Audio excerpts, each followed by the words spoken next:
Bila shaka mmeshasikia, mmeshapata habari hizo za kusikitisha ambazo zimerushwa tayari na vyombo mbalimbali vya mawasiliano,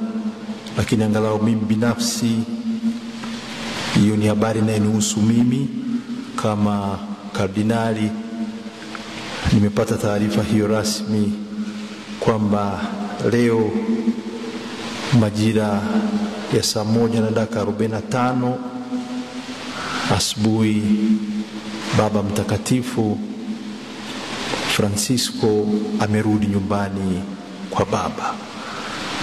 Nishaandikwa na watu mbalimbali, lakini hiyo naisema rasmi, na kwa sababu hiyo nikiwaalika wote wana jimbo kuu la Tabora tuingie katika hali hiyo kwanza ya kumwombea huyo ambaye ametuongoza kwa muda wote huo tangu alipochaguliwa kuwa Baba Mtakatifu mwaka huo 2013 na mpaka sasa hivi leo asubuhi alipoitwa kwa Mungu wake. Tumuombe pumziko la milele na tuliombee kanisa letu libaki imara katika huu umoja ambao tumesisitiza daima, na hasa tukiombea sasa yanayokuja baadaye, kuombea makardinali ambao sasa wanaitwa kwenda huko Roma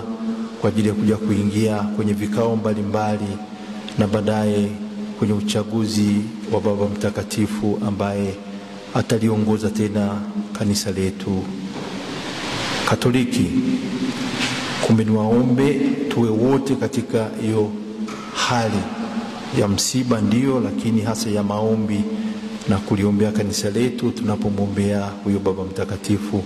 ambaye Mwenyezi Mungu amemuita nyumbani kwake. Tuwe imara na tusiumbe, na tuwe tayari daima kuyasikia hayo ambayo ni sauti ya Mwenyezi Mungu ambaye ndiye inatuongoza, na tukaombea wote ambao wanashiriki katika mambo mbalimbali na hasa kuhusiana kuliongoza kanisa hili kwa muda huu wa mpito, na baadaye muda huo ambapo atakuwa amepatikana tena Baba Mtakatifu mwingine. Kumbe kuanzia kesho na waomba mnaosali tafadhali hata kwenye makanisa yetu tuwe na nia hiyo, kwanza kumwombea Baba Mtakatifu, alafu tunaliombea kanisa letu, alafu na kuombea vile vile yote atakayokuja baada ya hapo.